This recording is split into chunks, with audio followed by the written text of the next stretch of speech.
በስመ አብ ወወልድ ወመንፈስ ቅዱስ አሐዱ አምላክ አሜን አሜን። የክርስቶስ ቤተሰቦች የእናታችን የንጽሕተ ንጹሐን የቅድስተ ቅዱሳን የሰዓሊተ ምሕረት የአቁራሪተ መዓት የድንግል ማርያም ያደራ የአስራት ልጆች በመላው ዓለም እንዲሁም በኢትዮጵያ የምትገኙ የቅዱስ ቤተ ክርስቲያን የኦርቶዶክስ ተዋሕዶ ሃይማኖት አማኞች ከተሳቱ አበይት በዓላት አንዱና ዋናው ገና ነው በዓል ለሆነው ለታላቁ ለደብረ ታቦር በዓል እንኳን በሰላም አደረሳችሁ።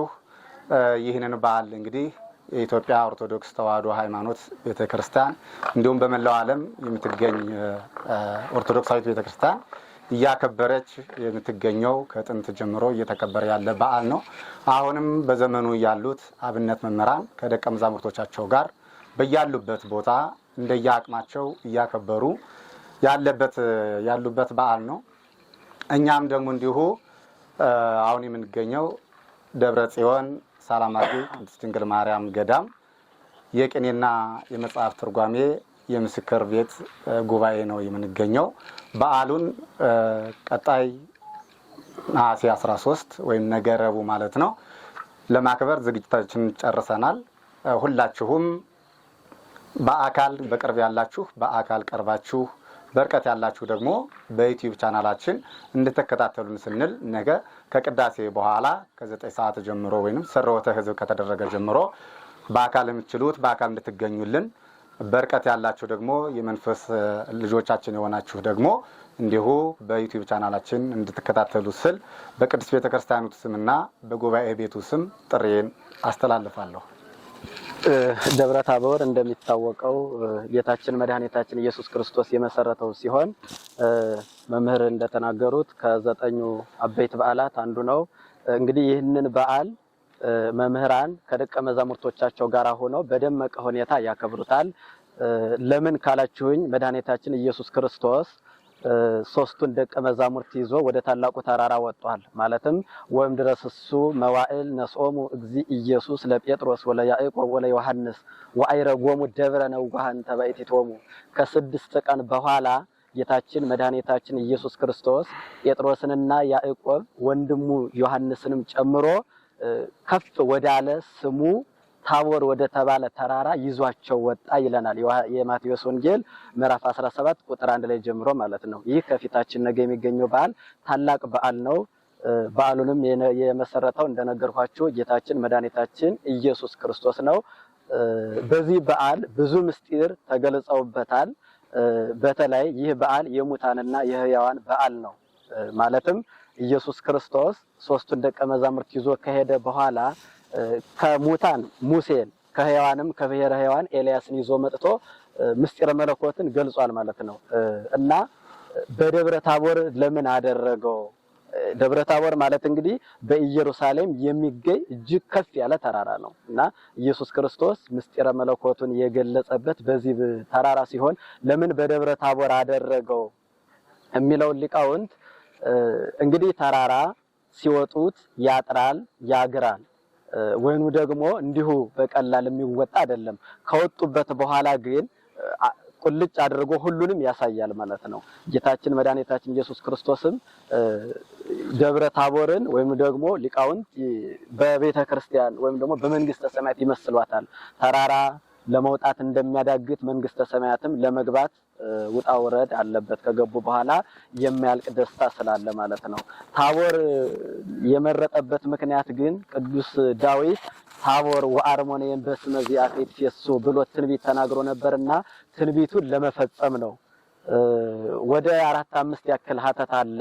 እንግዲህ አባቶች እነ ኤልያስን እነ ሙሴን ለምን ማምጣት አስፈለገ ከተባለ ከአሃዱ እምነቢያት ኢየሱስ ክርስቶስን ሎቱ ስብሐት ከነቢያት አንዱ ነው ብለውት ነበርና እግዚአ ነቢያት እንደሆነ ለማጠየቅ ይልቁንም ደግሞ ኤልያስን ብዙ ጊዜ ኤልያስ ነው ይሉሃል ብለውት ነበርና የኤልያስ ጌታ እንደሆነ ለማጠየቅ ኤልያስን አምጥቶታል። ሙሴም የእስራኤል መሪ ሆኖ ሳለ ፊትህን ልይ አለው ሊቀ ነቢያት ሙሴ። ከዛ ከልጅ ልጅ ተወልጄ በመገለጽበት ጊዜ ገለጽልሃለሁ ብሎት ነበርና የሙሴን ምኞት ወይም ደግሞ የሙሴን ጥያቄ የመለሰበት ቀን ነው ማለት ነው። እንግዲህ ይህንን በዓል እንደነገርኳችሁ ጌታችን መድኃኒታችን ኢየሱስ ክርስቶስ የጉባኤ ባለቤት እሱ ጀምሮታል። ዛሬም መምህራችን ኢየሱስ ክርስቶስን አብነት አድርገው ከደቀ መዛሙርቶቻቸው ጋራ በዓሉን በደመቀ ሁኔታ ያከብሩታል ማለት ነው። በደብረ ታቦር እንግዲህ ምስጢረ ሥላሴ ተገልጿል ማለት ነው። ቀደም ብለን እንዳየነው በማቴዎስ ወንጌል ምዕራፍ 3 ላይ በዮርዳኖስ ጌታችን ወይም ደግሞ ምስጢረ ሥላሴ በዮሐንስ እጅ ጌታችን ኢየሱስ ክርስቶስ ሲጠመቅ እንደተገለጸ ዛሬም በደብረ ታቦር ምስጢረ ሥላሴ ተገልጿል። ሁለተኛው ቅዱስ ጴጥሮስ በማቴዎስ ወንጌል ምዕራፍ 16 እሞታለሁ ቢለው ሐሰለከ ይህ ሊሆን አይገባም ብሎት ነበርና እርሱን ስሙት አብ የምስክሩን ለማጽናት ወይም ደግሞ ቅዱስ ጴጥሮስ አንተ ማን ትነኛለህ ባለው ጊዜ አንተ ውእቱ ክርስቶስ ወልደ እግዚአብሔር ሕያው አንተ የእግዚአብሔር ሕያው የአብ ልጅ ነህ ብሎ መስክሮ ነበርና በፍጡር የተመሰከረውን ራሱ ልጄ ይህ ነው ብሎ ምስክር ለማጽናት ነው ማለት ነው። እና ዛሬ የአብነት ደቀ መዛሙርት ከመነ መምህሮቻቸው የሚያከብሩበት ምክንያት ይህንን በዓል የሚያከብሩበት ምክንያት በደብረ ታቦር እንግዲህ ለቅዱስ ጴጥሮስ፣ ለቅዱስ ያዕቆብ፣ ለቅዱስ ዮሐንስ እንዲሁም ለኤልያስና ለሙሴ የተገለጸው ምስጢር ለኛም ይገለጽልናል በማለት አባቶቻችን ሲያከብሩት መጥተዋል። የኛ መምህሮችም ወይም ደግሞ ዛሬ የኛ መምህር መጋቤ አእላፍ ቅዱስ ያሬድ ማለት ነው ይህንን የአባቶችን ፈለግ በመከተል ከደቀ መዛሙርቶቻቸው ጋር ሆነው በዓሉን በደመቀ ሁኔታ ያከብሩታል። በተለይ ቤተክርስቲያን ቤተ ጉባኤ ብዙ በዓላትን ታከብራለች። ለየት ብሎ የሚከበር ይህ ደብረ ታቦር ግን በአብነት ጉባኤ ቤት ነው። ተማሪዎችም በጉጉት የሚጠብቁት ከሌሎች በዓላት በጣም በጉጉት የሚጠብቁትና ራሳቸው ቋሚ ሆነው ራሳቸው እያሳለፉ የሚያከብሩት በዓል ማን ነው ካላችሁ ምእመናን የደብረ ታቦር በዓል ነው። ለምንድነው ይሄ የሆነ ካላችሁ ጌታችን ኢየሱስ ክርስቶስ ራሱ እንደ መምህሩ ሆኖ ጴጥሮስ ያዕቆብና ዮሐንስ ደግሞ እንደ ደቀ መዛሙርት ነው ማለት ነው። ይህ ትውፊት ሲወርድ ሲያዝ እስከዚህ ደርሷል። አባቶቻችን መምህራን የጌታችን ኢየሱስ ክርስቶስን ፈለግ አራያ ተከትለው ታላላቅ አባቶቻችን በገጠር በተለይ በገጠሯ ቤተክርስቲያን ያሉ ታላላቆች መምህራን ከደቀ መዛሙርቶቻቸው ጋር እየሆኑ ይህንን በዓል ምእመናንን እየጠሩ በቤተ ክርስቲያንም ወደ ቤተ ጉባኤም እየጠሩ ምእመናንን እየዘከሩ በዓሉን ያከብሩታል። ስለሆነም እኛ ደቀ መዛሙርት እንደነ ጴጥሮስ እንደነ ያዕቆብ እንደነ ዮሐንስ ነን። መምህራችን ደግሞ እንደ ክርስቶስ ማለት ነው። እሱ ፈለግ ነው፣ እሱ ትውፊት ነው ተያይዞ የመጣና ይህንን በዓል በደመቀ ሁኔታ እናከብራለን። በተለይ ደግሞ በባህር ዳር ሀገረ ስብከት ውስጥ በሰላም አርጆ ቅድስት ድንግል ማርያም ገዳም የሚገኘው ታላቁና አንጋፋው የቅኔና የምስክር ጉባኤ ምስክር ቤት ቤተ ቅዱስ ያሬድ ይህንን በዓል በደመቀ ሁኔታ ያከብረዋል እና ጥሪያችን ይድረሳችሁ። አዎ እንግዲህ እንደተባለው መምህራን ገልጸውታል። እንግዲህ እነሱ መጽሐፋዊ ሀተታውን እነሱ ሁለቱ መምህራኖቻችን ገልጸውታል። እንግዲህ እኔ ልገልጽ የምወደው እንግዲህ በእኛ ቤተ ጉባኤ ቤተ ቅዱስ ያሬድ በዚሁ ሰላም አርጊ ቅዱስ ቤተክርስቲያን ገዳም አለው ጉባኤ በዓሉ እንዴት እንደሚከበርና እንግዲህ ከሌላው ቤተ ጉባኤው ምን ይለየዋል ወይስ እንዴት እናከብረዋለን የሚለውን እንገልጽላችኋለሁ። እንግዲህ መምህሮቻችን ሲነግሩን እንደቆዩ በየጉባኤው ደቀ መዛሙርትና መምህራን በጋራ ሆነው በየዓመቱ የሚያከብሩት በዓል እንደሆነ መምህሮቻችን ነግረውናል። ግን እዛኛው ቤተ ጉባኤ ሊከበር የሚችለው እንግዲህ ውሃም በዜማ ቤትም ሆነ በአቋቋም ቤት ሁሉም እንግዲህ በየአቅጣጫው ምግብም ጥሬውን ማዘጋጅተን ጠላም ማዘጋጅተን እንደዛ እንዘክራለን። ከዚህ ለየት የሚያደርገው ግን ቤተ ቅዱስ ያሬድ ያ እንዳለ ሆኖ በገጠር ያለው ዝክር እንዳለ ሆኖ የቅኔ ድግስ አለ። የቅኔ በጣም ልዩ የሆነ የቅኔ ድግስ አለ። እዚያ ላይ በጣም ድምቅ ባለ ሁኔታ ይከብራል። እንግዲህ ይህን በዓሉን እንድትታደሙ እነሱም ጥሪያቸውን አክብረዋል። እኔም በዚሁ ጥሬን አቀርባለሁ ማለት ነው። ወንድሞቻችንና አባቶቻችን እንዳሉ በዚህ ጉባኤ ደብረ ታቦር ስትታደሙ ደብረ ታቦር ምሳሌ ለማየት የሚሄዱት በዚህ ጉባኤ ስንት ተማሪ እንደሚኖር በቀላሉ ከ6000 ያላነሰ ተማሪ ይኖርበታል። ይሄም ሲኖር ወንድማማች በአንድ ቤት መኖር እያቃተው ግን በአንዲት ጎጆ ውስጥ ስንት ተማሪ በአንድ ላይ በፍቅር እንደሚኖር በዚህ መካከል የሚመጣው እንግዲህ ከኢትዮጵያ ውጭ እንኳን ከኤርትራ ሳይቀር ይመጡበታል። ከኢትዮጵያ ከኤርትራ ሁሉ ሲመጡ ምንድነው እንግዲህ የሚባለው ዘረኝነት አንተ የት ነው የመጣው አይባልም። ከየትም መጣ የመጣበት ዓላማው ትምህርት ብቻ ስለሆነ በዚህም ላይ ደግሞ ከመምህራችን ከመጋቢ አእላፍ ከየኔታ ቅዱስ ደግሞ የምናገኘው አብነት ስለ ፍቅር፣ ስለ ትምህርት ስለሆነ ያንን መሰረት በማድረግ በአንድ ጎጆ ውስጥ ስንት ተማሪ በአንድ ላይ እንደሚኖር ያንን ሁሉ ጎብኝታችሁ ተዳላችሁ። የቀኔው ማይበልም ሲፈሳ አይታችሁ ተዳላችሁ። የጎጆውን ቁጥር የተማሪውን ብዛት በአንድ ጎጆ ውስጥ እንዴት በፍቅር እንደሚኖር አይታችሁ ተዳላችሁ። ይሄም በዚሁ መካከል ጥሪ የደረሳችሁ ማለት ነው። እሺ እንደማጠቃለያ እንግዲህ የተባለው ነው። ያው ልዩ ልዩ ዝግጅቶች አሉ።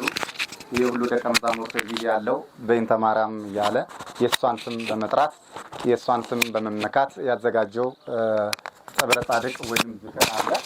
ከዛ በበለጠ ደግሞ ቅኔው ማዕበል አለ። ቅድም እንደተነገረው ቅኔው ከየትኛውም የቤተክርስቲያን ትምህርት ለየት የሚያደርገው የራሱ የሆነ ባህሪ አለው። እንዲሁ በቤተ መንግስቱ እንኳን ብንሄድ አንድ መምህር ስለ አንድ ርዕስ ያስተምራል። ስለዛ ነገር ፈተና ቢያመጣ አብዛኛው ሊመልስ ይችላል ማለት ነው። ተመሳሳይ መልስ ይሰጣል ማለት ነው። በዚህኛው ግን መምህሩ ስለ ዕለቱ ታሪክ ስለ ነገው ደብረ ታቦር ከሆነ ስለ ደብረ ታቦሩ ታሪክ መምህሩ ለሙላው ሊተረክልን ይችላል፣ ይተረክልናል። ከተተረከልን በኋላ ግን የ6000 ተማሪው ሁሉ ቤት የሚባል ነገር አለ። ቤት ምናልባት አልፎ አልፎ ሊገናኝ ይችላል እንጂ ምስጢሩ ግን አይገናኝም። ይህ ቅኔን ከሌላው ትምህርት ረቂቅ የሚያደርገው ባህሪው ነው፣ የቅኔው ባህሪው እና ምንድነው? ቅኔ ደግሞ በባህሪው ብዙ ባህሪያት አሉት። ከነዛ ውስጥ አንዱ ምንድነው? በሚዲያ ከምትሰሙት ይልቅ በአካል ስታዩት ደግሞ የምትደሰቱበት አይነት ትምህርት ነው። ቅኔ ምንድናለው? ይዘረፋል፣ ይነጠቃል፣ ይቀማል፣ አይሰረቅም ግን። ስለዚህ እንዴት ነው እየተዘረፈ እየተቀማ እየተነጠቀ ማይሰረቅበት ምክንያት ምንድነው የሚለውን ምስጢሩን ለማየት ደግሞ እነሆ በቤተ ጉባኤው በአካል ተገኝታችሁ እንደተከታተሉ ስንል አሁንም በድጋሚ እንጋብዛችኋለን። መርሃ ግብሩ የሚካሄደው ነገ በዕለተ ረቡዕ ከቀኑ 10 ሰዓት ጀምሮ መርሃ ግብራችን ይጀመራል ማለት ነው። መርሃ ግብሩ የሚጀመርበት ቦታ በሰላም አድርጊው ቅድስት ድንግል ማርያም የሰንበት ትምህርት ቤት አዳራሽ ነው።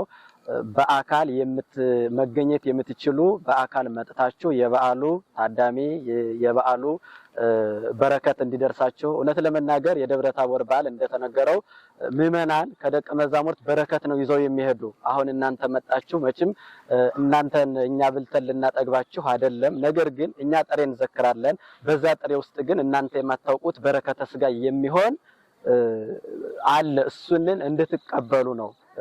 ይህ ቤተ ጉባኤ እንደምታውቁት ከ5000 ከ6000 በላይ ደቀ መዛሙርት የሚገኙበት ቤተ ጉባኤ ነው። የደብረ ታቦርን በዓል ሲዘክር ደግሞ ከማንም ለምኖ አይደለም፣ ከራሱ ኪስ አውጥቶ ተማሪው ከራሱ ኪስ አውጥቶ ባለቤት ሆኖ ቋሚ ሆኖ ነው የሚዘክረውና የቤተ ጉባኤያችን በዚያ ልክ እንግዶችን ማስተናገድ እንችላለን ብለን በሰፊው ነው የተዘጋጀነ።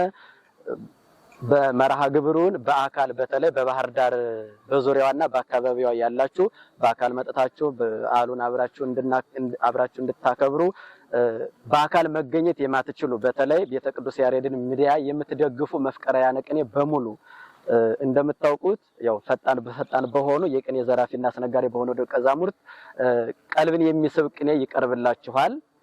ሰዓቱን እንደነገርኳችሁ ነገ በዕለተ ረቡዕ ከቀኑ 10 ሰዓት ጀምሮ መርሃ ግብራችን ይጀመራል።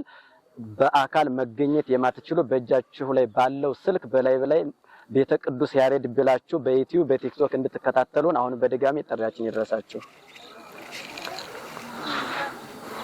በዚህ መካከል እንግዲህ ክረምት ነው። አጋጣሚ ጭቃ ይኖራን፣ ዝናብ ይኖራን፣ አጋጣሚ መገፋፋት እንዲኖርም እንኳን ግዴታ በረከቱን ብላችሁ ሊመጣችሁ ስለሆናችሁ በዚህ መካከል አጋጣሚ መገፋፋት ይኖር በዚህ ያቀረብላችሁ እንዳይሄድና በደንብ በተስፋ እንድትተናገሩልንና በጽናት እንድትተናገሩልን ደግሞ በዚያው ጥር መንገዴን አስተላልፋለሁ። ዝክሩ ወይም ደግሞ የቤተ ጉባኤ ዝክራችን የሚጀመረው ልክ 9 ሰዓት እትው እንደተባለ ምዕመናኑ በአካባቢው ሊያስቀድሱ የመጡ ሁሉም ህዝበ ክርስቲያኑ በሙሉ ወደ ቤተ ጉባኤው በመምጣት ማለትም የቅኔ ቤተ ጉባኤ የቅኔና የመጻሕፍት ምስክር ቤተ ጉባኤ ወደ ቤተ ቅዱስ ያሬድ በመምጣት እንድትስተናገዱ ከዚያ በኋላ ምዕመናኑ እናንተ ከተስተናገዳችሁ በኋላ ሌሎች መርሃ ግብራችንን ከሰንበት አዳራሹ ሄደን የምናስተናግድ መሆኑን እንድታውቁልን እንፈልጋለን።